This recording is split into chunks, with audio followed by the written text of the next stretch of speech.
Assalamualaikum warahmatullahi wabarakatuh.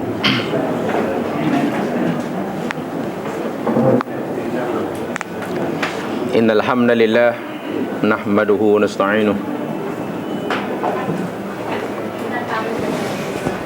Sesungguhnya segala puji bagi Allah,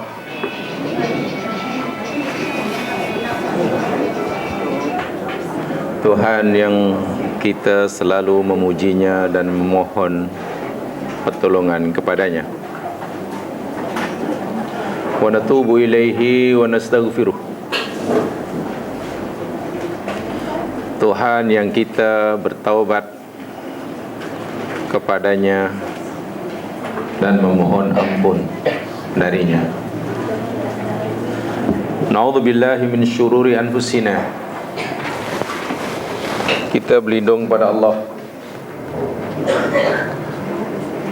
daripada kejahatan diri kita. Wa min sayyiati a'malina. Berlindung pada Allah daripada keburukan amal perbuatan kita. May yahdihillahu fala mudhillalah. Sesiapa yang Allah beri petunjuk, maka tiada siapa yang dapat menyesatkannya. Wa may yudlil fala hadiyalah. Dan sesiapa yang Allah sesatkan, maka tiada siapa yang boleh memberinya petunjuk. Ala fa inna kharal hadithi kitabullah. Ketahuilah sesungguhnya sebaik-baik percakapan adalah Al-Quran. Wa khairul hadyi hadyu Muhammadin sallallahu alaihi wasallam. Sebaik-baik bimbingan ialah bimbingan Nabi Muhammad sallallahu alaihi wasallam. Wa syarrul umuri muhdatsatuha. Dan seburuk-buruk perkara ialah perkara yang baharu, yang diada-adakan di dalam ibadah. Wa kullu muhdatsatin bid'ah. Setiap perkara baharu yang diadakan dalam ibadah adalah bid'ah. Wa kullu bid'atin dalalah. Setiap bid'ah sesat adanya. Wa kullu dalalatin finnar. Dan siapa yang sesat di neraka tempatnya. Man ya'ish minkum min ba'di fasayarah fihi ikhtilafan katsira. Sesiapa di antara kamu yang hidup selepas aku, kata Rasul, niscaya ia akan melihat, mengalami perbezaan yang sangat banyak. Alaikum bisunnati wa sunnatil khulafa'ir rasyidin al-mahdiin min ba'di. Ketika itu hendaklah kamu sentiasa berpegang teguh dengan sunnahku dan juga sunnah khulafa selepas aku. Addu 'alaiha bin nawajid. Gigit oleh kamu akan sunnahku. Artinya pegang kuat-kuat olehmu akan dia dengan gigi geraham kamu. Sadaqah Rasulullah. Mudah-mudahan muslimin muslimat sentiasa dilindungi dan dirahmati oleh Allah Subhanahu wa taala. Allahumma amin. Kita akan teruskan siri pengajian kita, siri Tazkiyatun Nafsi, siri Qalbun Salim. Dan sebagaimana yang telah saya janjikan pada minggu lepas, kerana sifat terakhir dalam buku ketiga At-Taubah saya rasa telah memadai dan mencukupi apa yang telah saya sampaikan dalam 4 siri selama ini. Adapun dalil-dalil berkaitan dengan taubat, khasnya daripada sunnah Nabi, jamaah kena baca sendiri, kerana makna yang terkandung telah disampaikan dalam 4 siri sebelumnya. Rasanya tidak lengkap memahami makna taubat, rasanya tidak sempurna pemahaman dan pengertian kita tentang taubat tanpa mengetahui dengan lebih mendalam apa yang diistilahkan sebagai Sayyidul Istighfar. Ini yang saya janjikan tempoh hari. Di sanalah segala-galanya, ibu segala istighfar, dasar tauhid yang paling tepat dan benar, sikap kepasrahan istislam seorang hamba kepada Tuhannya, hakikat ubudiyah yang sempurna seorang insan kepada Khaliqnya dapat dilihat, dapat kita temui. Semua itu insya-Allah di dalam Sayyidul Istighfar. Saya berbaik sangka bahawa semua daripada jamaah muslimin muslimat telah menghafal dan telah mengamalkannya. Saya berbaik sangka, saya yakin semuanya telah hafal dan telah mengamalkannya, kecuali yang belum. InsyaAllah ayat itu betul, semua telah menghafalnya kecuali yang belum. InsyaAllah ayat itu betul. Tolong dihafal, dicari, sebab ini penting sekali. Saya katakan tadi, di dalam Sayyidul Istighfar, penghulu istighfar, kita akan menemukan segala-galanya tentang hakikat istighfar, tentang hakikat tauhid yang paling tepat, padat, tentang hakikat ubudiyah, kehambaan yang sempurna terhadap Khaliqnya, dan lain sebagainya, dan sebagainya. Sebab itu saya merasa perlu untuk mengajak jemaah sekalian untuk mempelajari kalimat demi kalimat, bahkan kalau perlu setiap hurufnya. Kalau perlu, bukan kalau perlu, kalau saya mampu. Mungkin perlu tapi saya tidak mampu. Jadi bila penjelasan saya nanti kata bila habis jamaah masih tidak puas, justru saya puas kerana jamaah tidak puas. Ketidakpuasan Anda adalah kepuasan saya, tapi kepuasan Anda adalah ketidakpuasan saya. Sebab kalau jamaah tidak puas dengan penjelasan saya, jamaah pasti akan mencari yang lainnya, dan itu adalah sangat terpuji. Tapi kalau Anda puas dengan penjelasan saya nanti, justru saya tidak puas, sebab jamaah akan wukuf selama-lamanya. Tanda orang yang pandai, tanda orang tak jadi pandai bila dia sentiasa tidak puas dengan penjelasan. Sebab dia akan terus mencari dan mencari. Semakin banyak maklumat yang kita terima, semakin baik, walaupun mungkin maklumat itu bercanggah antara satu dan yang lain. Sebagai mukmin yang rasional, sebagai mukmin yang bertanggungjawab, tidak perlu khawatir, tidak perlu takut mendapatkan maklumat yang berbeza tentang satu-satu masalah. Tidak perlu khawatir. Jangan bingung, jangan risau bila mendapatkan maklumat yang berbeza tentang satu-satu masalah. Sebab dengan kepelbagaian maklumat yang kita terima, kemudian kita belajar untuk berfikiran kritis terhadap maklumat tadi, dan akhirnya kita memilih yang paling benar. Itulah yang dikenaki oleh Al-Quran dalam surah Az-Zumar. Dan itu cara belajar yang paling baik. Mencari maklumat sebanyak-banyaknya, walaupun bercanggah antara satu dengan yang lain. Kemudian kita belajar untuk berfikiran kritis, kemudian memilih menentukan pilihannya pada yang terbaik.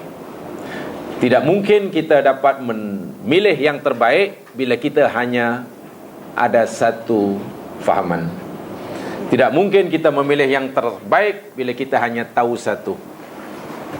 Sebab itu tidak perlu khawatir, kerana mungkin masih ramai daripada saudara kita begitu risau, begitu bingung, gelisah bila mendengar atau mendapat maklumat yang bercanggah antara A dan B. Cukup sesak nafas. Bagi saya itu belum cukup dewasa sebagai orang mukmin. Orang mukmin yang dewasa, orang mukmin yang hebat, mestinya menerima semua pendapat, mendengar semua pendapat walaupun tidak semuanya diterima. Baca semua sumber, baca semua buku, walaupun tidak setiap buku yang kita baca kita yakini kebenarannya. Itu baik. Itu baik.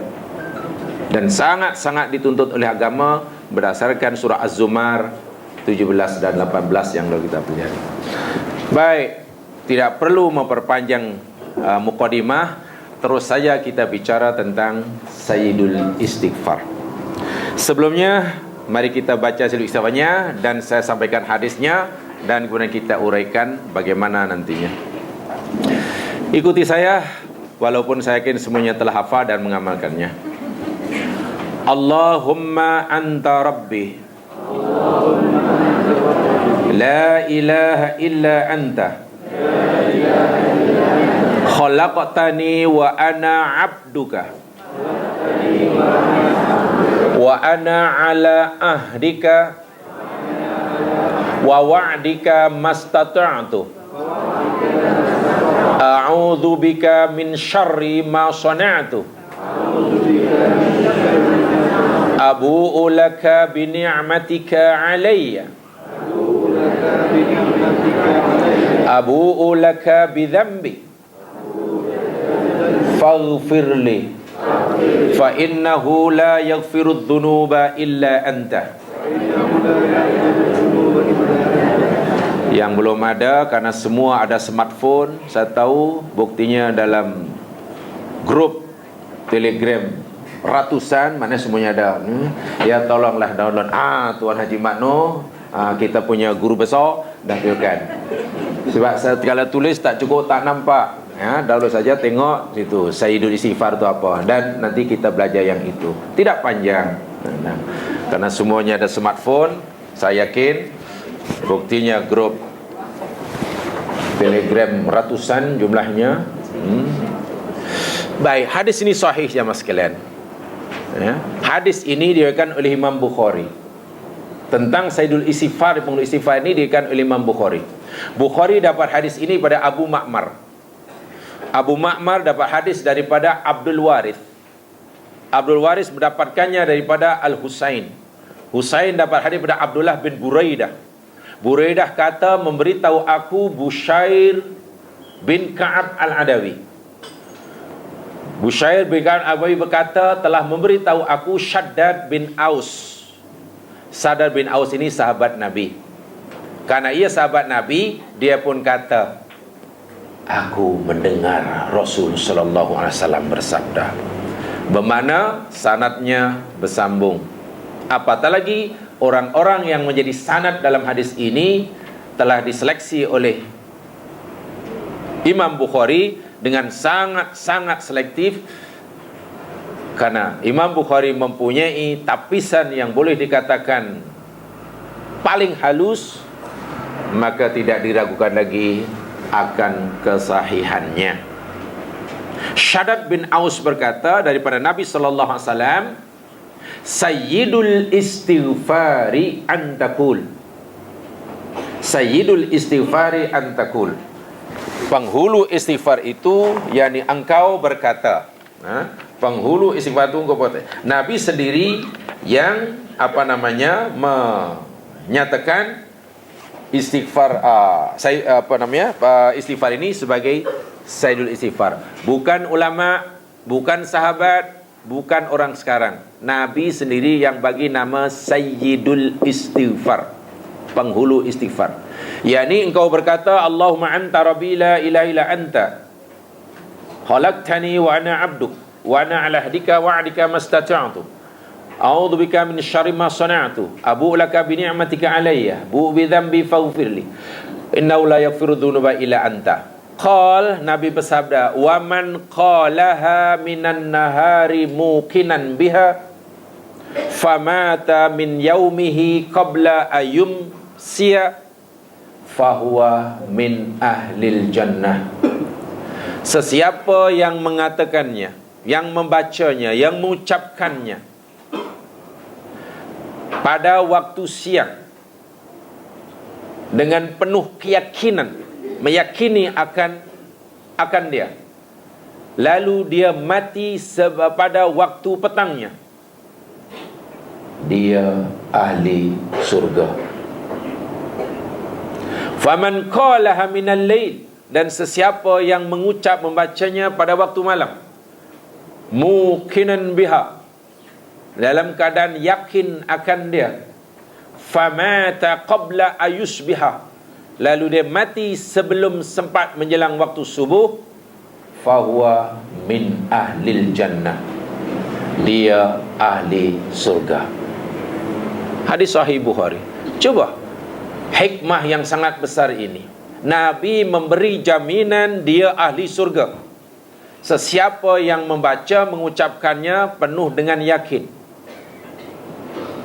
Hadis-hadis seperti ini, jemaah sekalian, kita tidak boleh fahami secara sederhana.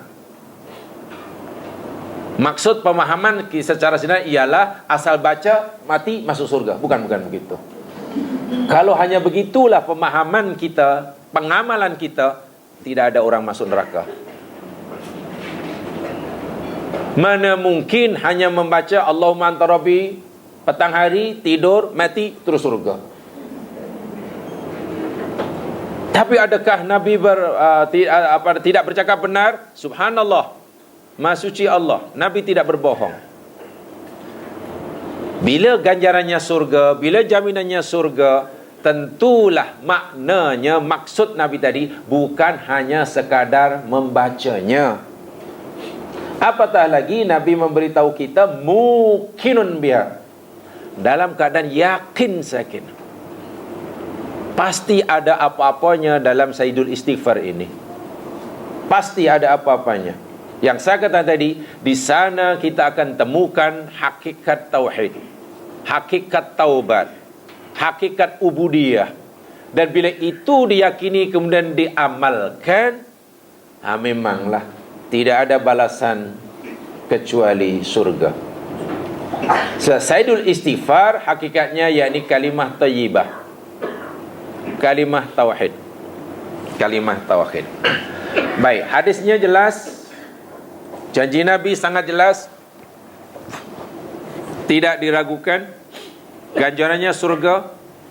Tentulah Sayyidul Istighfar saya tadi mengandungi pengajaran-pengajaran yang sangat hebat. Pembicaraan kita ini nanti, jemaah sekalian, berkaitan dengan istighfar, saya bagi menjadi 3 bahagian. Sayyidul Istighfar yang tidak panjang ini nanti saya jelaskan, saya bagi menjadi 3 bahagian.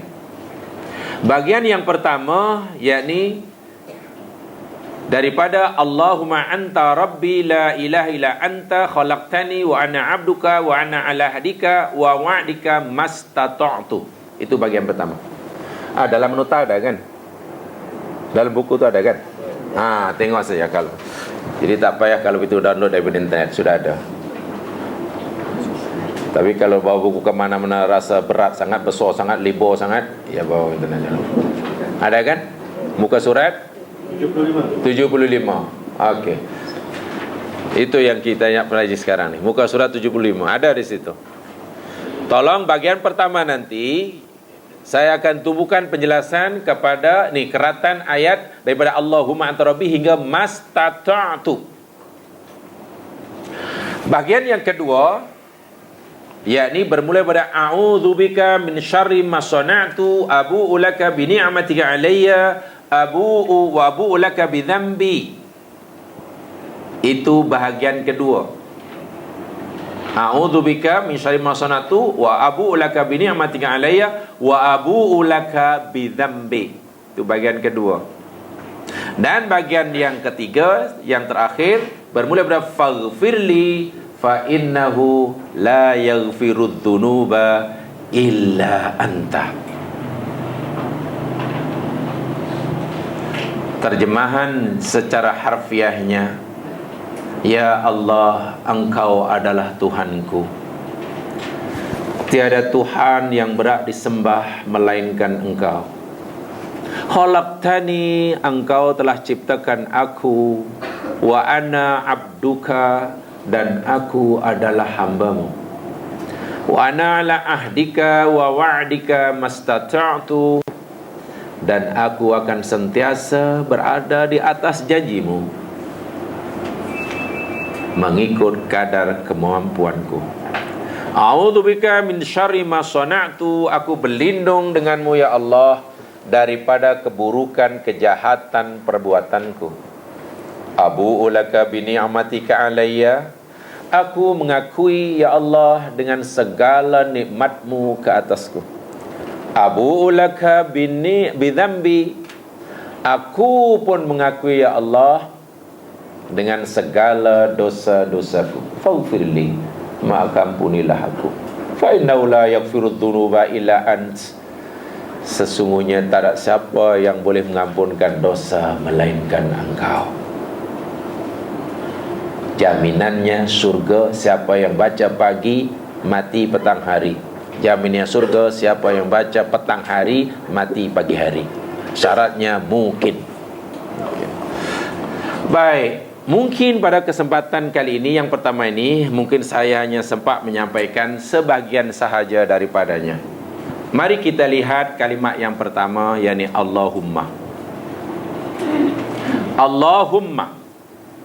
Kalimah ini jemaah sekalian benar-benar kalimah yang sangat istimewa. Allahumma, yang maknanya yakni ya Allah. Allahumma itu maknanya ya Allah.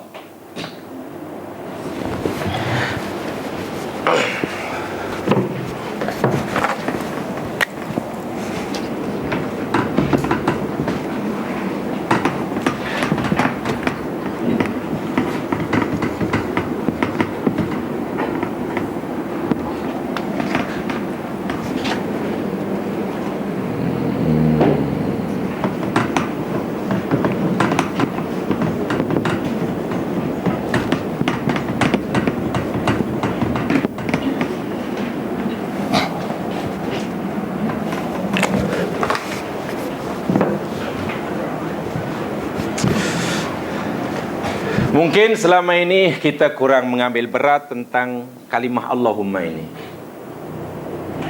Walaupun kita selalu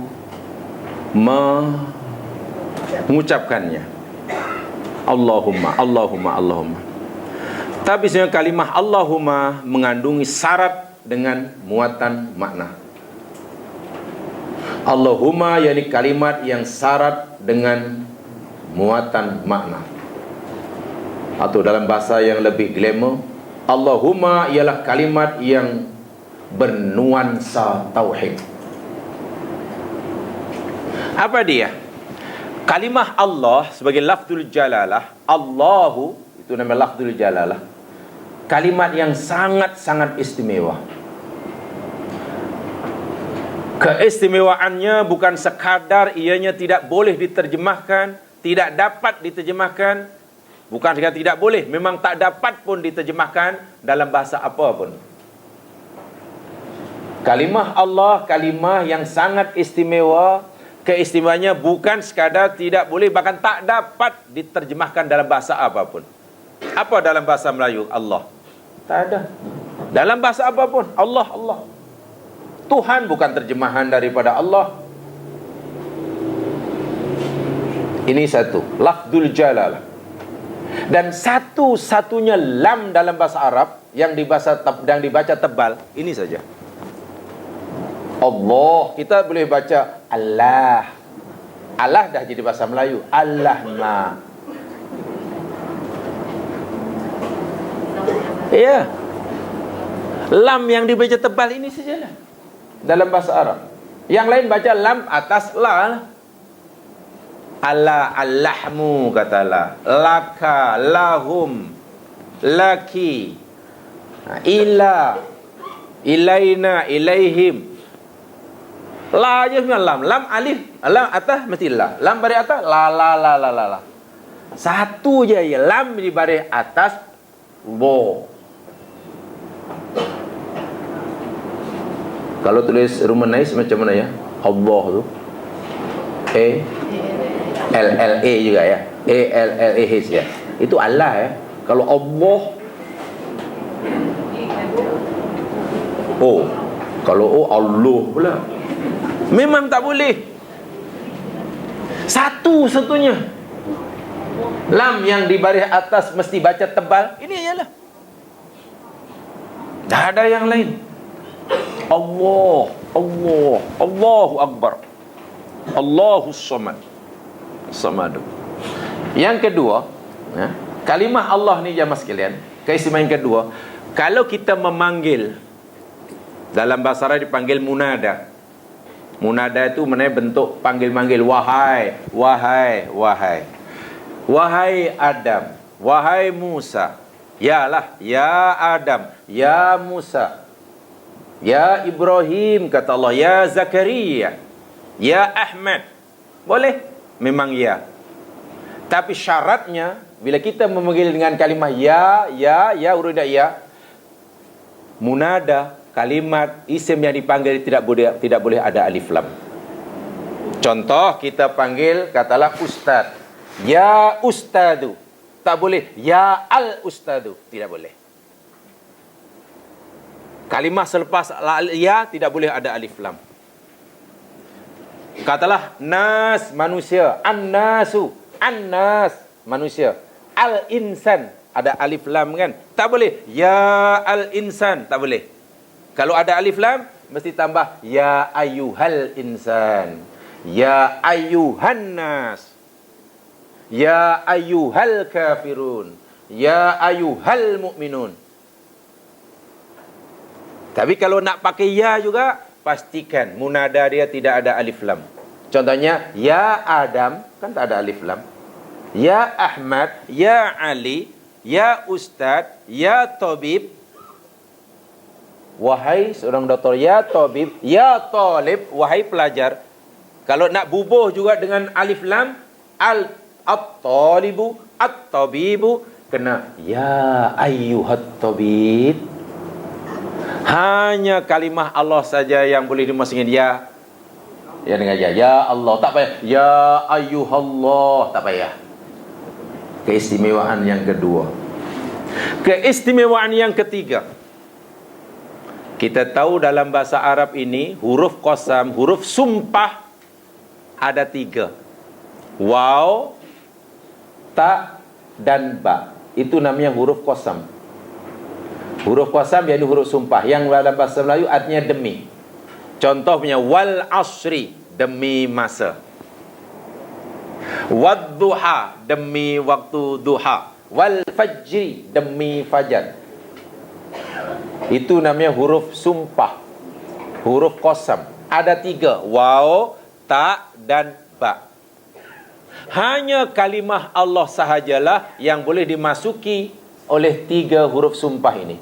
Dengan waw pun boleh menjadi wallahi, demi Allah. Dengan ta pun boleh tallahi, demi Allah. Dengan ba pun boleh billahi, dengan Allah. Selain kalimah Allah hanya boleh dimasuki dengan waw saja. Wal fajri, demi fajar. Tak boleh bil fajri, tal fajri, lagi tak boleh. Tasyamsi, tak boleh. Yang adanya wasyamsi, demi matahari. Wal laili, demi malam. Tapi kalau demi malam, tal laili, bil laili, tak boleh. Dan lebih hebat lagi, hanya kalimah Allah sahaja yang huruf nidanya ya di depan boleh ditukar dengan mim diletak di belakang. Ya Allah, ya-nya ditukar menjadi mim di belakang, disambungkan menjadi Allahumma. Allahumma. Selain kalimah Allah tidak boleh. Kata ya Muhammad, tak boleh ya tukar jadi mim jadi Muhammadum. Ya Adam.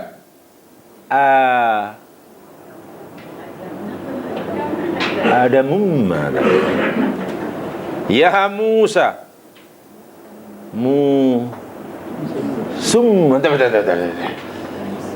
Hanya kalimah Allah saja. Kalau ada perkataan Muhammadum, itu bukan mana ya Muhammad ya. Itu biasa dalam bahasa Tamil kan ada, ya Muhammadum. Lalu kenapa? Lalu apa mana Allahumma? Kenapa tidak gunakan ya Allah? Nanti saya jelaskan. Ada kalimat jamaah sekalian, ulama bahasa Al-Quran sebenarnya ada yang berpendapat, walaupun yang lain mengatakan tak sependapat dengannya. Sebetulnya kita sebut ya Allah, ya Allah, ya Rahman, ya Rahim, ya Arhamar Rahimin, ya Aziz, itu sebenarnya kurang tepat menurut bahasa Al-Quran, kata beliau. Nanti saya jelaskan kenapa dalam Al-Quran tidak ada kalimah ya Allah, kenapa dalam Al-Quran tidak ada ya Arhamur Rahimin. Walaupun kita selalu doa ya Arhamar Rahimin, ya Arhamar Rahimin, ya Allah, ya Rahman, ya Rahim, tapi dalam Quran tidak ada satupun panggilan kepada Allah dengan menggunakan ya. Yang ada Allahumma. Kenapa dalam Al-Quran tidak ada ya Allah, ya Rahman, ya Arhamar Rahimin? Ya Arhamar itu bukan dalam Quran ya, dalam hadis Nabi mungkin ada, dalam doa-doa biasa ada. Ada rahsianya itu. Sedangkan Allahumma adalah sama makna dengan ya Allah. Lalu apa makna mim itu? Kenapa tidak ada ya Allah tapi ada Allahumma? Lalu apa makna mim itu? Ya mas sekalian, pertama yang saya sampaikan pendapat orang yang sangat alim, namanya Ibnul Qayyim Al-Jauziyah, murid kepada Imam Ibn Taymiyah. Boleh dirujuk dalam kitab beliau, nama kitabnya Jala'ul Afham. Nama kitab beliau, kitab Ibnu Qayyim Al-Jauziyah, Jala'ul Afhami. Boleh dirujuk sana. Ibnu Qayyim Al-Jauziyah dalam kitabnya Jala'ul Afham.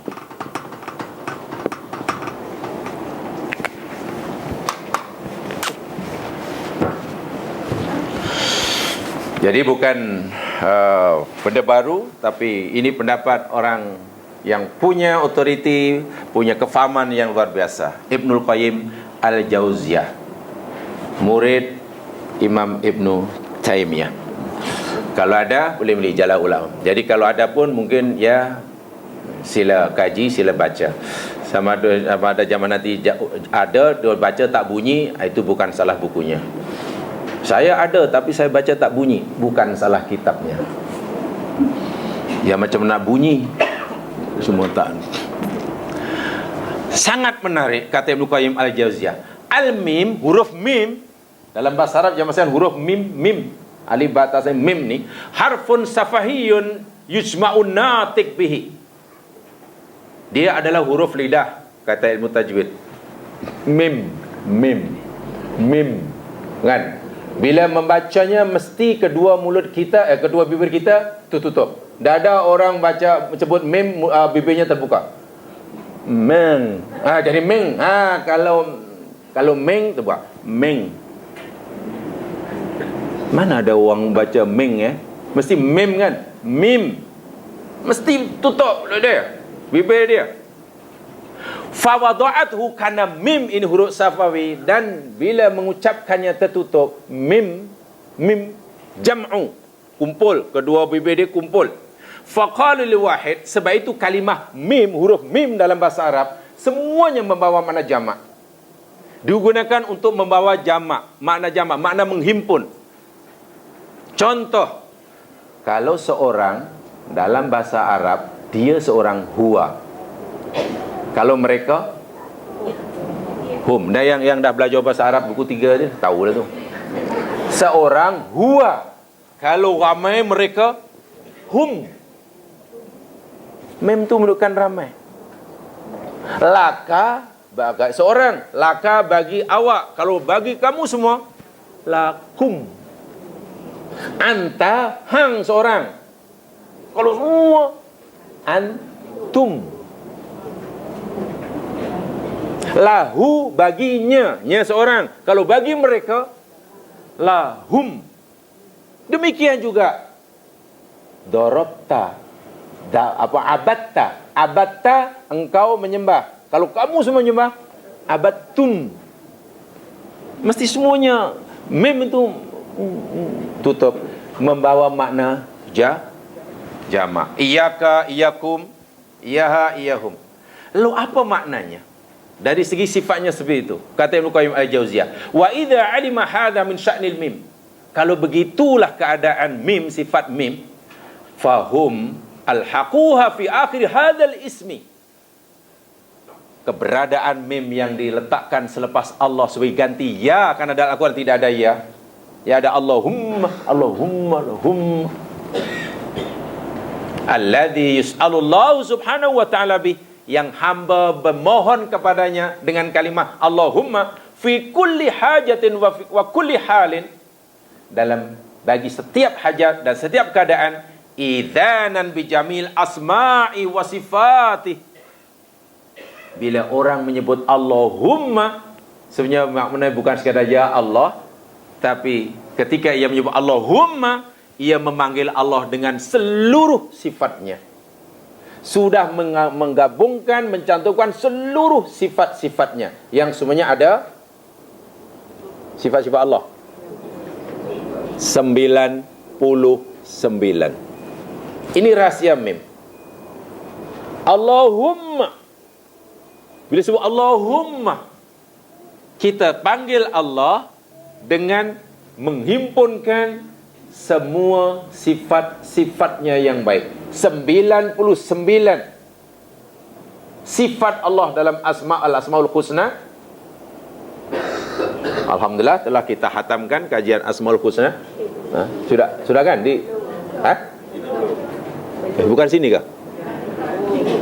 Oh iya kah? Rasa-rasa macam sudah. Iya kah? Kenapa saya bawa Asmaul Husna ni?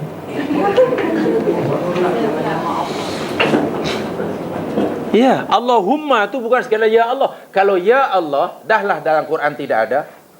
Sebab itu ada ulama sebagian, bukan sedikit, ramai ulama yang mengatakan ya Allah itu sebenarnya sesuatu yang tidak tepat.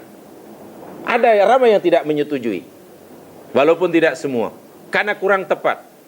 Alasannya, ya itu digunakan panggilan yang kalimat yang digunakan untuk memanggil orang yang besar pada yang kecil, yang atas pada yang bawah, yang bos kepada pekerja, orang tua kepada anak.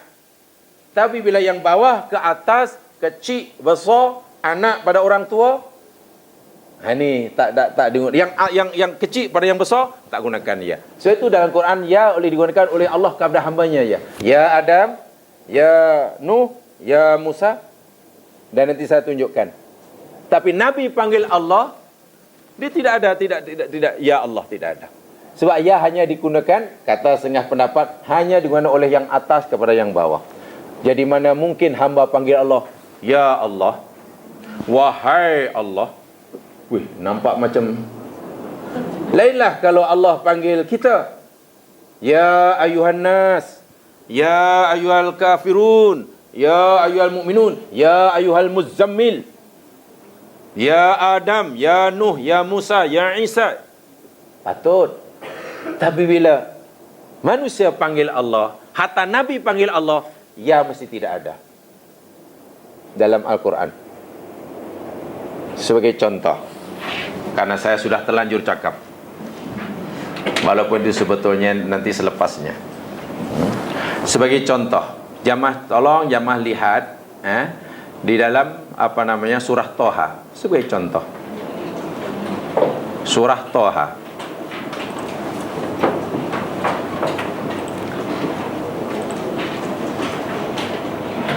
ayat 11.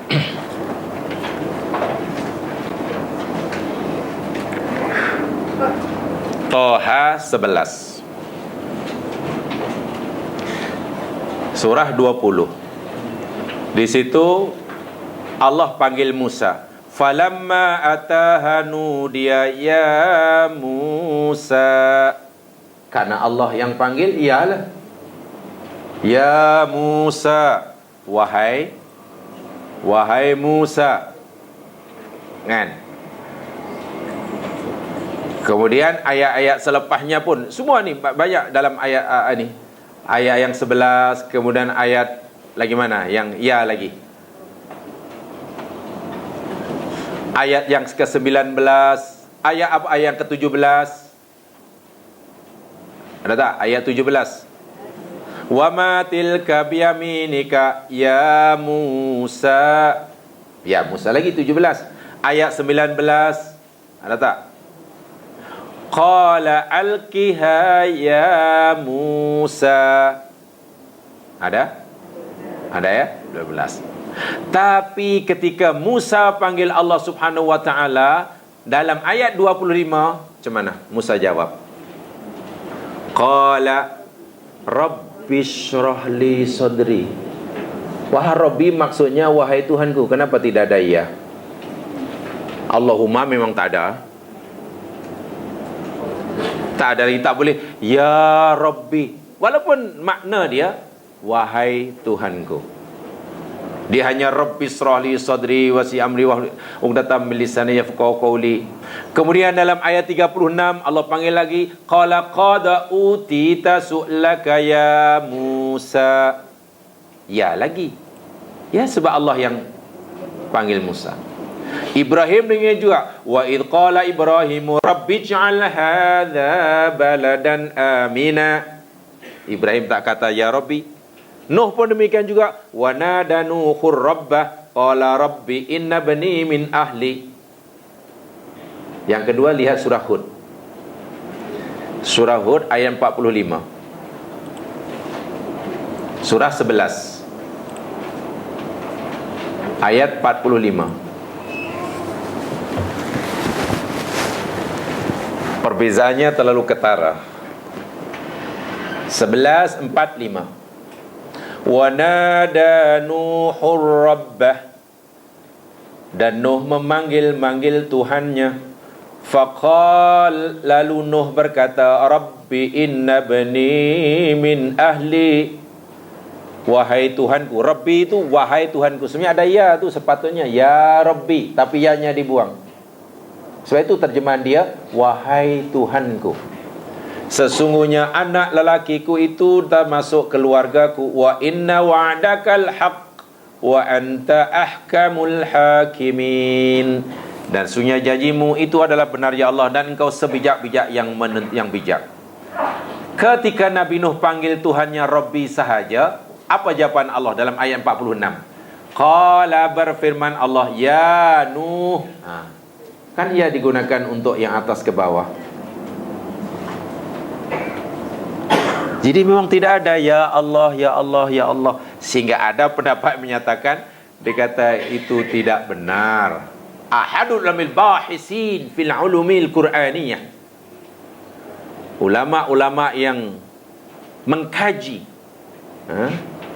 bahasa-bahasa Al-Quran berkata, inna adatan nidaya, sesungguhnya huruf nida ya itu hanya digunakan oleh yang besar kepada yang kecil, yang tinggi kepada yang rendah, yang atas kepada yang bawah, yang agung, yang pencipta kepada penciptaannya, dan walaisal aqsu, dan tidak sebaliknya.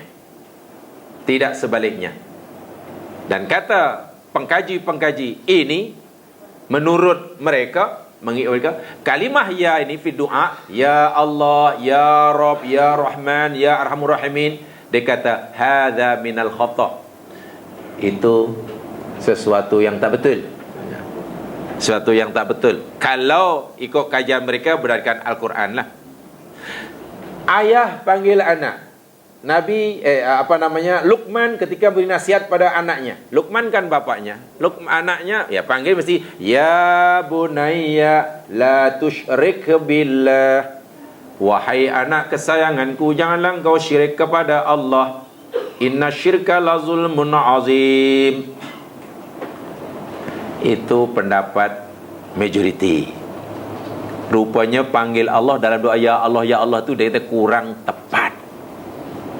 Yang tepat jangan ya Allah, tapi kena tukar menjadi Allahumma atau Rabbana sahaja. Itu pun tak payah pakai ya.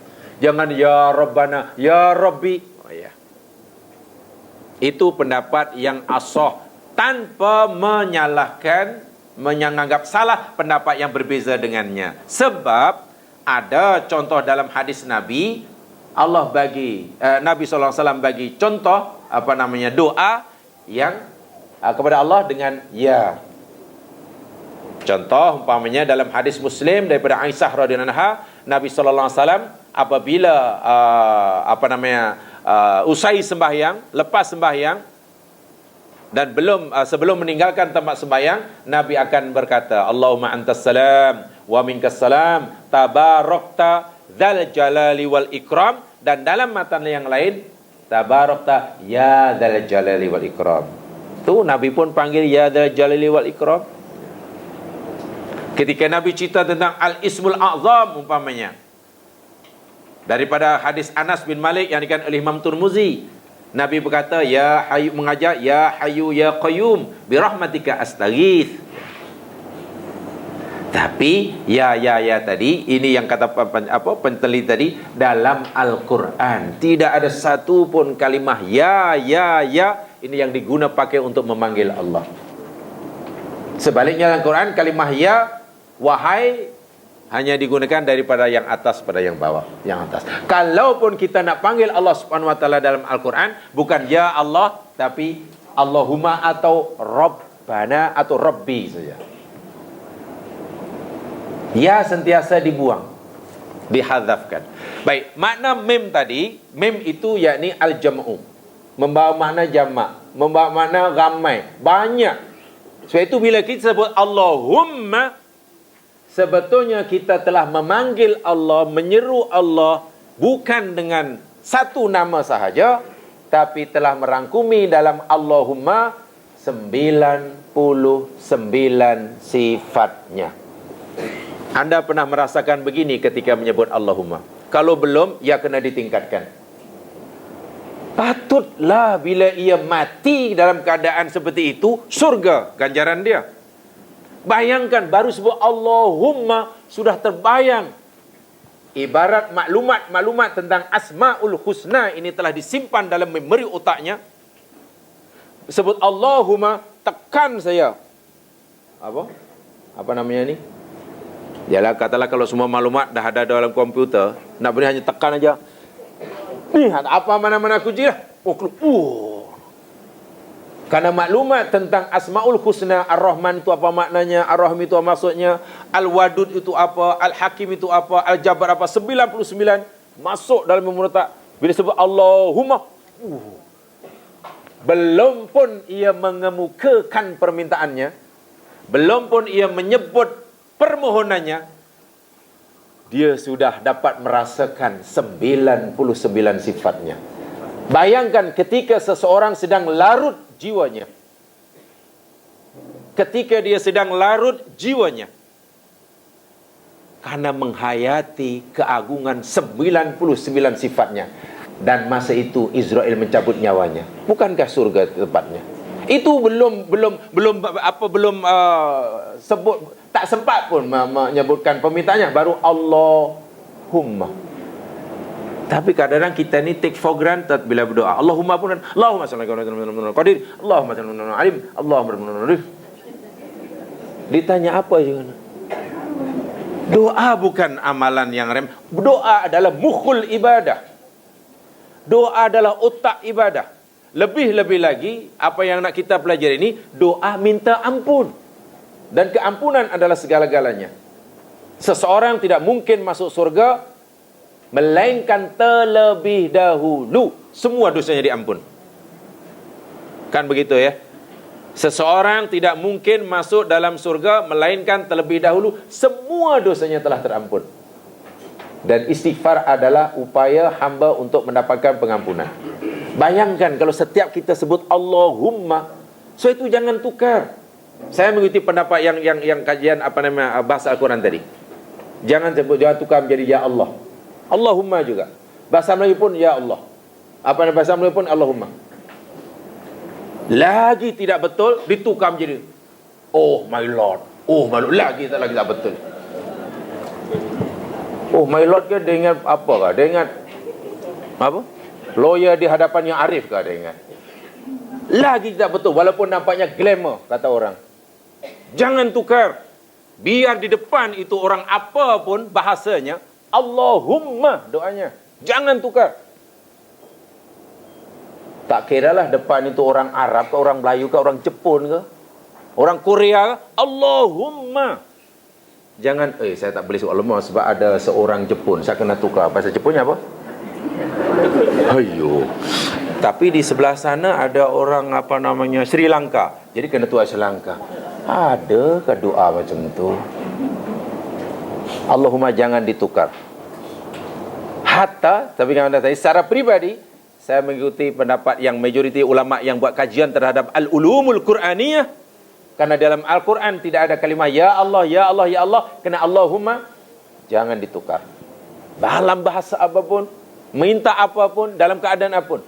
Sebab Allahumma, bayangkan, tidak ada satu kalimat yang mempunyai makna bila sebut Allahumma, bukan sekadar memanggil Allah, ismul jalalah, lafzul jalalah, tapi merangkumi 99 sifatnya. Mana mimnya tu? Mim itu bermakna al-jam'u. Mim itu itu kata Imam Ibn Taymiyah dalam kitabnya Jala'ul Afham. Bukan kata saya, bukan. Bukan kata ustaz-ustaz sekarang, bukan. Bukan kata imam muda juga bukan.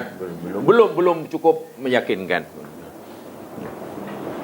Setuju atau tidak, tapi tolong dihayati. Dan saya membayangkan tadi kata Allahumma, kalau itulah makna dia, ketika Allahumma, semua memori yang telah kita simpan dalam otak kita yang paling dalam tentang rahsia Asmaul Husna 99 keluar semuanya, terbayang sifat rahmannya, wadudnya. Dalam bahasa ihsan, ketika seorang sedang larut dalam kebesaran Allah, Tuhan penciptanya, tiba-tiba dia mati, takkan surga walaupun belum sempat minta apa yang diminta, belum sempat menyebut apa yang diminta. Itu baru Allahumma, belum yang lainnya, belum yang itu, yang ini, dan seterusnya. Itu kalimat apa namanya Allahumma. Jadi dia Allahumma ini as'aluka memberi maksud bahawa ia qala, ia berkata, seolah berkata, aku berdoa pada Allah alladzi lahul asmaul husna, yang mempunyai sifat-sifat al-husna, sifatil ula, sifat yang tinggi, bi asma'i wa sifati. Fa utiya bil mim bi mu'dzanatin bil jam'i fi akhir hadzal ismi idzanan bi su'alihi ta'ala bi asma'ihi kulliha. Memberi makna, memberi pengertian bahwasanya orang itu sedang memanggil Allah Subhanahu wa taala dengan semua sifatnya. Jamaah rahimakumullah, doa ini berkaitan dengan Allahumma. Maksudnya bicara dalam konteks Allahumma, orang berdoa terbagi menjadi 3. Doa seseorang terbagi menjadi 3 dalam konteks Allahumma inilah. Kaitannya dengan Allahumma, doa seseorang itu terbahagi menjadi 3. Yang pertama, antas alallaha bi asma'ihi wa sifatihi. Engkau ada orang yang berdoa kepada Allah dengan sifat-sifatnya dan nama-namanya yang mulia. Ini yang pertama. Ada orang berdoa kepada Allah dengan perantaraan menggunakan sifat-sifat Allah dan nama-nama Allah yang mulia. Dan ini ada dalilnya, ini ada ayatnya, Al-A'raf 180. Di sana ada. Catat aja. Lillahil asma'ul husna fad'uuhu biha. A'raf 180. Dan bagi Allah itu adalah sifat-sifat yang baik, maka mintalah olehmu, berdoalah olehmu kepadanya dengannya. maknanya berdoa pada Allah dengan berwasilah atau bertawasul dengan Asmaul Husna. Ini jenis pertama. Bagaimana caranya? Boleh jadi disebut setiap namanya. Katalah Allahumma Ar-Rahman, Antar Rahman, Allahumma Antar Rahim, Allahumma Antar Rahim. Atau mungkin kalau kita ikut yang membolehkannya, walaupun memang tidak dianggap mesti pun, katalah Ya Allah, Ya Rahman, Ya Rahim. Kan panjang kan? Wah, kita menyebut Allahumma, dah semuanya dah. Syaratnya maklumat tentang Asmaul Husna telah ada dalam memori otak kita. Tapi kalau kita belum ada maklumat tentang Asmaul Husna, sebut Allahumma tak ada apa lah. Itu syarat dia. Sebab itu perlu memahami Asmaul Husna dan disimpan dalam dijaga betul-betul dalam memori otak. Sehingga bila sebut Rabbil firli, katalah wahai Tuhanku, ampunkanlah dosa, ighfirli, terbayang atau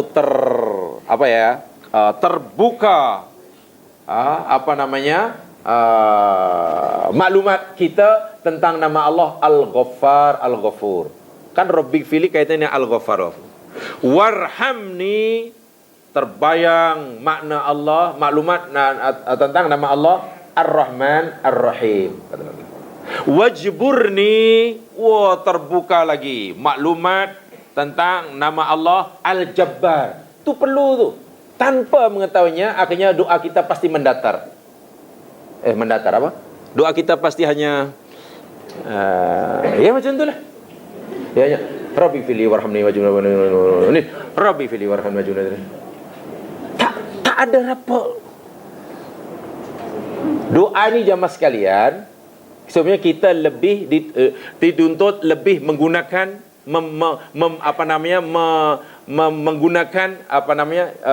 mengikut sertakan peranan hati, bukan mulut. Doa hendaklah kita lebih memanfaatkan peranan hati, bukan mulut. Bukan mulut. Akan terasa itu. Jenis doa yang kedua, antas alahu bihajatika wa faqrik. Jenis doa yang kedua, yakni ada orang berdoa dengan menyebut atau mengakui kelemahan dirinya. Mengakui kelemahan dirinya. Ada orang berdoa tidak menyebut nama-nama Allah yang mulia, tapi terus menyebutkan kelemahan dirinya. Katalah, Ya Allah, hamba-Mu ini dalam kesusahan. Hamba-Mu ini tak mampu nak menyelesaikan segala ujian. Hamba-Mu ini tak larat menghadapi ujian. Hamba-Mu ini tak ada lagi. Dia sebutkan kelemahan dirinya tanpa menyebutkan sifat-sifat keagungan Allah. Ada jenis macam itu. Tidak mengapa. Ada pula jenis yang ketiga, menyebut nama-nama Allah pun tidak, menyebutkan kelemahan dirinya pun tidak, tapi doa direct to the point. Ya Allah, berikan aku hajat aku nombor 1 ini, nombor 2 ini, nombor 3 ini, nombor 4 ini. 1 ke 5 ini urgent, 6 ke 10 lambat sikit berapa. Yang 15 ke atas itu ada, alhamdulillah, tidak pun tak mengapa.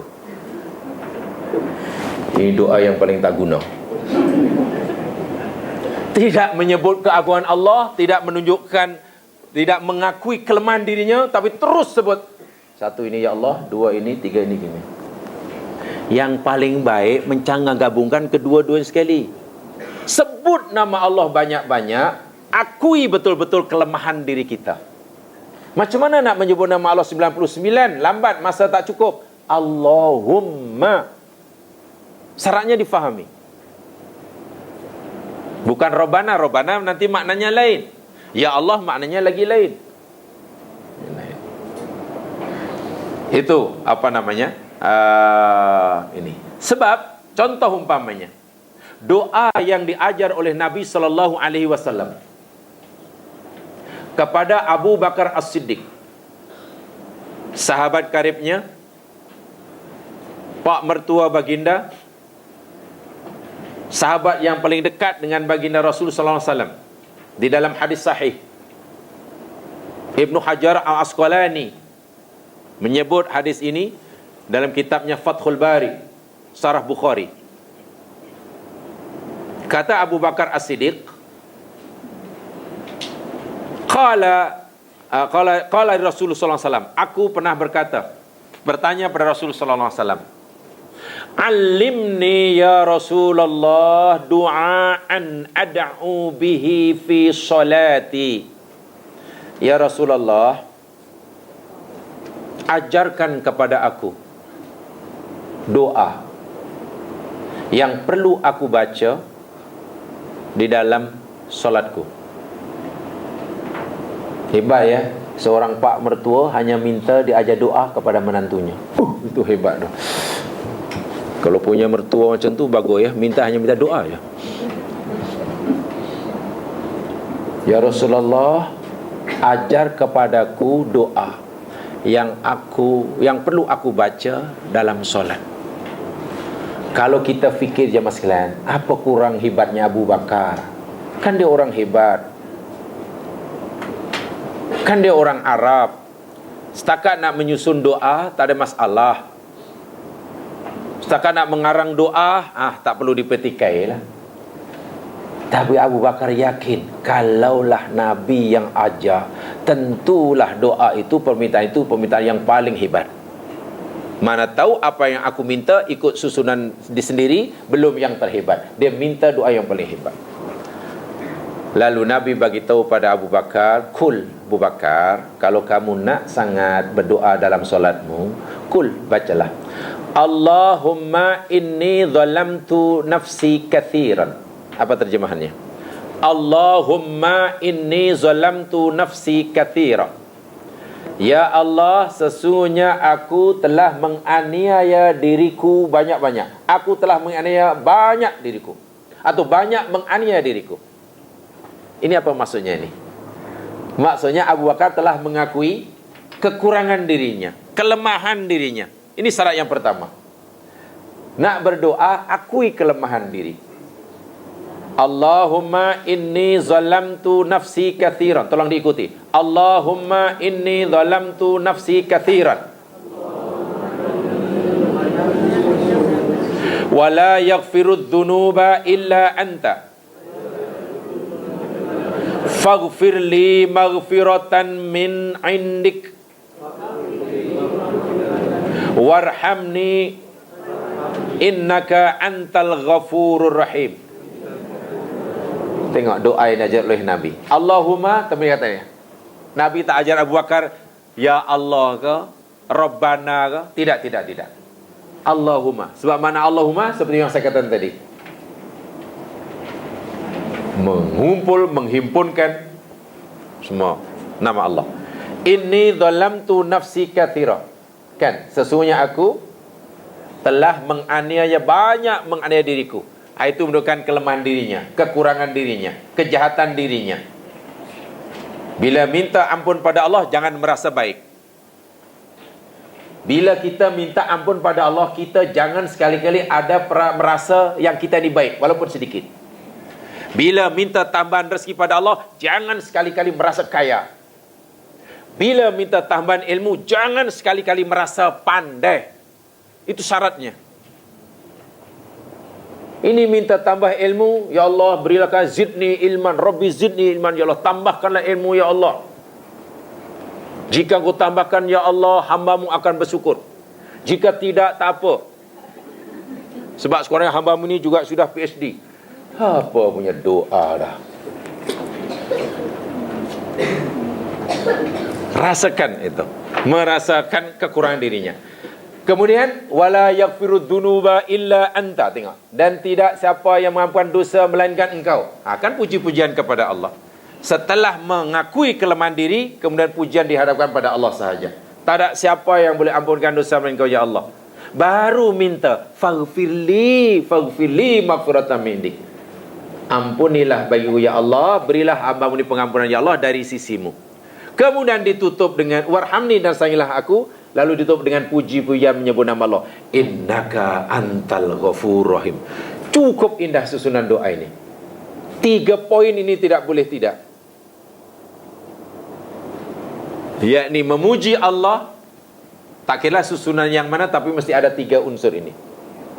Puji-pujian kepada Allah, nama-namanya, sifat-sifatnya, mengakui kekurangan dirinya, kelemahan dirinya, fakir dirinya, kejahilan dirinya, dan mintalah apa yang kita hendaki. Tapi lagi sekali yang nak saya sampaikan, kalimah Allahumma tu, Masya Allah. Ketika Nabi mengajar Abu Bakar, inni zalamtu nafsi, nah Abu Bakar menceritakan tentang keadaan dirinya yang sedang meminta. Wa innahu la yaghfiru dzunuba illa anta, tiada yang dapat mengampunkan dosa melainkan engkau. Nabi mengajar Abu Bakar untuk menceritakan keadaan Allah yang diminta. Faghfirli, faghfirli, faghfirli. Baru sebutkan apa hajat keperluannya. Selepas itu ditutup dengan innaka antal ghafurur rahim. Ditutup dengan nama-nama Allah yang husna. Ini syarat-syarat doa, susunan doa. Minta ampun, kan ayat adik ini minta ampun, faghfirli. Tetapi belumlah sayyidul istighfar. Sungguh pun belum sayyidul istighfar pun sudah hebat, apatah lagi bila yang kita baca itu sayyidul istighfar. Tentang Allahumma, yang dengan menyebutnya makna kita telah menghimpunkan seluruh sifat Allah yang jumlah 99.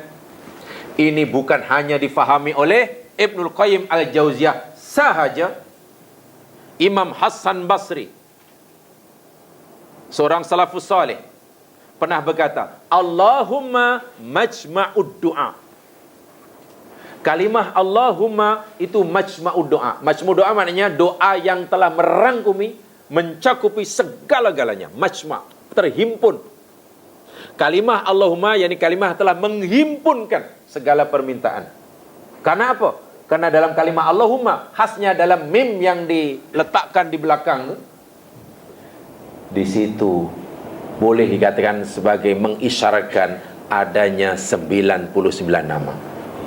Maknanya bila sebut Allahumma dan orang telah terbayang makna sifat Allah 99, dia minta rahman dengan dia minta rahmat daripada rahman dan rahimnya. Dia minta pengampunan daripada ghafar dan ghafurnya. Dia minta lutfah daripada sifat latifnya. Dia minta kebijaksanaan dari sifat hakimnya. Dia minta rezeki dari sifat razaknya. Dia minta supaya segala cacat dan aib kekurangannya ditutupinya melalui sifat satarnya. Dia minta supaya dimuliakan oleh Allah dengan sifat al-mu'izzunya. Dia minta dilapangkan segala usahanya dengan sifat al-wasi'nya. Bayangkan, dengan mim yang syaratnya dah adalah dalam dihayatilah. Itu tadi saya sebutkan awal-awal tadi. Jika sekiranya orang baca Allahumma baru Allahumma, tapi fikiran dan hatinya telah larut di dalam kehebatan Allah 99, tiba-tiba mati, tak cukup nafas, Allahumma dah tersedekat nafas dia. Oh, surga ya mas sekalian, husnul khatimah. Tapi ingat, jangan lagi sekali jangan disalahfahami. Oh, rupanya senang nak husnul khatimah, Allahumma mati. Bukan begitu. Bukan. Jangan disesederhanakan lah, bukan begitu, bukan. Nabi yang bagi jaminan. Tu Hasan Basri kata, Allahumma itu majma'ud doa. Abu Raja Al-Ataridi, beliau menyatakan, innal mim, sesungguhnya huruf mim dalam Allahumma, fiha tis'atun wa tis'una isman min asma'illah. Allahu Akbar. Sesungguhnya mim dalam Allahumma itu adalah mengandungi 99 nama Allah Subhanahu wa taala, sama dengan pendapat Ibnu Qayyim Al-Jauziyah. Hanya itu tadilah, saya tak nampak pun dalam mim tu kalimah Jabbar. Bukan begitu maksudnya. Bukan begitu maksudnya. An-Nadhr bin Syamil pernah berkata, termasuk ulama salafus salih, Allahumma faqad da'a bi jami'i asma'i. Bila orang itu baca Allahumma, maknanya dia telah berdoa pada Allah dengan berwasilahkan atau bertawasul dengan semua sifat-sifatnya. Selari dengan firman Allah, mintalah kamu kepadaku dengan sifat-sifatku. Sampai itu tadi kan, keistimewaan. Sebab itu patutlah ya, dalam Quran tidak ada contoh ya Allah tu memang tidak ada. Saya itu secara pribadi saya ikuti yang sampaikan tadi, walaupun ada pendapat lain, la haraj. Haraj itu maknanya tidak mengapa bila seorang hamba itu kata ya dengan ya kepada Allah. Sebab dalam contoh pun ada juga, contoh dalam hadis Nabi pun ada juga, seperti mana tadi ya Hayyu ya Qayyum. Kan ada dalam hadis Nabi itu ya Dzal Jalali wal Ikram. Hanya saja jamaah sekalian, dalam Al-Quran tidak ada ya Allah, tu tidak ada. Ya Rabbana pun tak ada. Kalaupun ada ya Rabba, panggil Allah ya Rabb, ya Rabb, hanya 2 kali saja dalam Al-Quran. Itu menunjukkan jauhnya. Ya ini sebenarnya menunjukkan benda yang jauh ya mas kan. Kalau A panggil B, A panggil ya B, ya orang yang dipanggil, jarak antara yang memanggil munada dan yang yang antara yang memanggil dengan yang mutakallim dan mutab ni ada jarak jauh. Kita tak boleh panggil kawan kita yang duduk berhadap-hadapan satu meja ya Ali, tak boleh. Dalam bahasa Arab tidak ada. Ya itu menunjukkan antara yang memanggil dengan yang dipanggil jaraknya sangat jauh. Itu satu di antara rahsianya kenapa dalam Al-Quran bila Allah bagi contoh doa hamba pada Tuhannya tidak ada kalimah ya, supaya kita dapat merasakan betapa hampirnya Allah yang kita panggil tadi.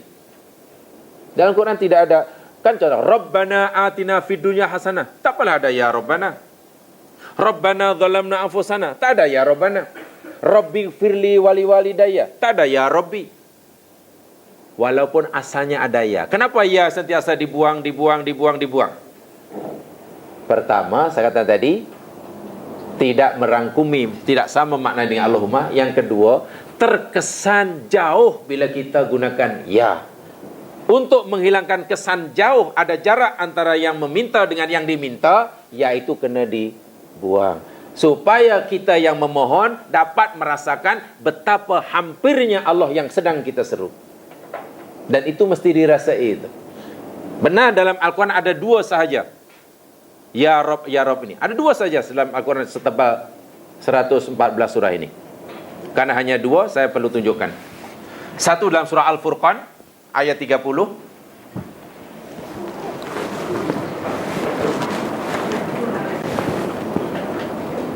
Yang keduanya surah Az-Zukhruf, surah Al-Furqan ayat 30. Yang keduanya surah Az-Zukhruf ayat 88. Coba kita lihat. Al-Furqan 30. Kenapa di situ ada ya? Al-Furqan 30.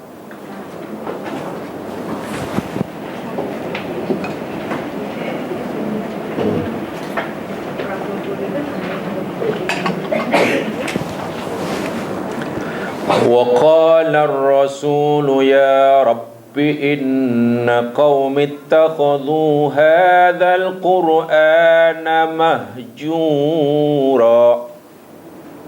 Wa qala ar-rasul, dan berkatalah Rasul, yakni Nabi Muhammad di sini, ya Rabbi. Ada ya kan? Inilah yang pertama, wahai Tuhanku.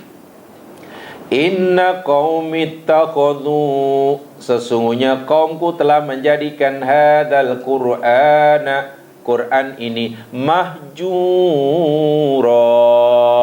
sesuatu yang ditinggalkan. Nabi mengeluh 14 abad yang lalu ketika melihat kaum dan umatnya tidak lagi pedulikan Al-Quran.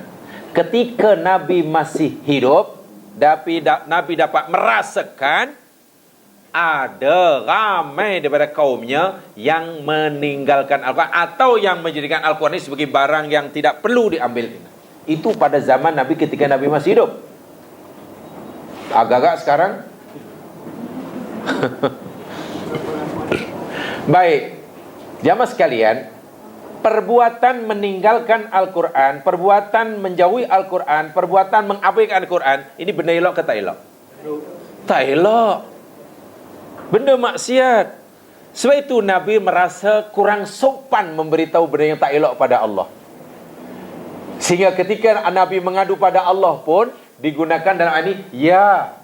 Tadi saya ingin sampaikan. Ya, ini memberikan kesan makna antara yang memanggil dengan yang dipanggil jauh. Karena yang nak disampaikan, yang nak dilaporkan oleh Nabi benda yang tak elok, jadi jauh ajalah. Ya Allah, Tuhanmu ni degil tu, jauh tu. Tapi bila yang diminta itu benda yang baik, kita kena dekat-dekat dan Allah pun suka.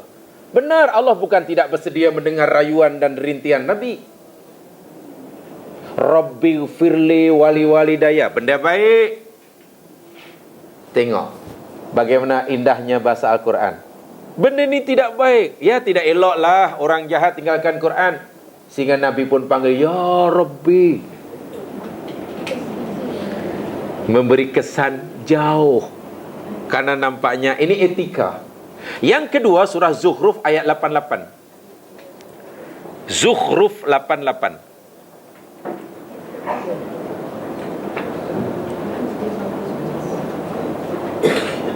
Surah 43.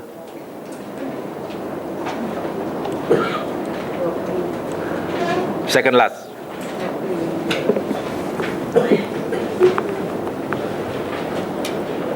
وَقِيلِهِ يَا رَبِّ إِنَّ هَؤُلَاءِ قَوْمٌ لَا يُؤْمِنُونَ. Ayat ini pun aduan Nabi kepada Allah. Ayat sebelumnya diberitahu jika engkau tanya mereka, Muhammad, siapa yang cipta mereka, pasti mereka akan kata Allah. Mereka mengakui Allah sebagai penciptanya. Wakili dan dikatakan, ya Rabb, wahai Tuhanku, sungguh pun kaumku ini mengakui engkau sebagai pencipta mereka, tapi sungguhnya orang-orang ini adalah kaum yang tidak beriman. Kan benda pelik ya. Kaumku ini mengakui engkau sebagai penciptanya ya Allah. Kaumku ini mengakui engkau sebagai pemberi rezeki ya Allah. Tapi mereka ini tidak beriman kepada engkau bahwa engkau satu zat yang berhak disembah. Lalu Nabi menyampaikan kepada Allah, bukan memberitahu ya sebab Allah Maha tahu. Merintihlah pada Allah tentang perangai buruk kaumnya, kekufuran kaumnya. Benda kufur kan tak elok. Maka ketika Nabi menyampaikan benda yang tak elok dilakukan oleh kaumnya kepada Allah, ditambah dengan ya Rabbi. Membawa mana apa? Ya, memberi kesan jauh antara si penyampai dengan yang menerimanya. Kan begitu adabnya. Quran telah memberi maklumat sangat konsisten. Benda yang baik nisbahkan pada Allah. Benda yang tak baik jangan sekali-kali nisbahkan. Walaupun hakikatnya Allah yang menghendakinya. Hatta nak bagi tahu benda yang tak baik pun kalau boleh dari jarak jauh sekali. Dengan suara yang hanya perlahan. Tapi kalau benda yang baik dekat minta ampun ya Allah. Dua sahaja Allah dipanggil oleh hambanya dengan ya dalam Quran. Itu pun bukan ya Allah, ya Rabb. Selain dua ini, tidak ada kalimah ya, huruf la digunakan untuk panggil Allah. Saya itu menurut kajian bahasa tadi, saya mengikutinya yang itu tadi, tidak kurang sempurnalah, ya, kurang. Walaupun tidak dikatakan haram, panggil Allah ya Allah ini semua kurang sempurna. Ya Allah, ya Rahman, ya Rahim. Allahumma ya. Dan tolong jangan diterjemahkan dalam bahasa apapun. Walaupun Anda menguasai 12 bahasa dunia, jangan diterjemahkan Allahumma itu. Jangan hanya karena telah menguasai 11 bahasa dunia, nak berdoa Allahumma, ditukar dengan 11 bahasa dunia. Lepas baca dengan 12 bahasa, orang pun hebat sungguh doa Allah. Saya tak pernah orang baca doa dengan 12 bahasa. Ya, kan hanya dihebat-hebatkan oleh orang tapi belum tentu dikabulkan. Ada yang boleh diterjemahkan, ada yang tak boleh lah. Allahumma jangan diterjemahkan. Allahumma, siapapun yang baca, apapun bahasa ibundanya. Sebab itu lebih yakin. Apalagi melihat maknanya, Allahumma dahlah kalimah Allah tu kalimah yang hebat. Lafzul jalalah, ismul jalalah. Mim dalam Allah pula membawa makna seperti itu. Mim, huruf safawi. Mim, limim, mim. menghimpun, memberi makna ramai. Huwa hum, anta antum, kan? Abata abatum, iyaka iyakum, laka lakum. Jadi menghimpunkan. Tidak sedikit daripada ulama-ulama silam memahaminya begitu. Itu rahsia Allahumma. Oh, nampaknya baru satu kalimat saya menjelaskannya. Saya tidak tahu. Di situ sudah ada makna tauhid. Di situ sudah ada makna ubudiyah. Syaratnya difahami dan kemudian dirasakan. Oh iya ya. Saya bukan sedang menyebut kalimat yang biasa-biasa. Yang sedang saya sebut ini Allahumma. Jangan perasaan hati kita sama ketika menyebut Allahumma dengan menyebut katalah ayat-ayat yang lain. Tak sama. Tak sama. Kesannya itu mesti berbeza. Pasti berbeza. Syaratnya dihayati. Penuh penghayatan dan cara menghayati yang baik, yakni diikuti berdasarkan ilmu lah. Pemahaman. Ya, tidak mengapa. Jadi pelajaran kita hari ini berkaitan dengan Sayyidul Istighfar ini, Bataubani, Allahumma. Jadi kalau balik nanti ditanya, tadi belajar apa? Belajar Allahumma. Sudah. Takkan belajar Allahumma aja? Iya. Allahumma itu pun ditumpukan pada mim aja. Belajar mim, awak belajar Iqra kah? Ya biarlah. Mudah-mudahan diberkati. Allahumma amin. Itu saja untuk sidang pertama dan kita akan teruskan pada pelajaran yang kedua, insyaallah.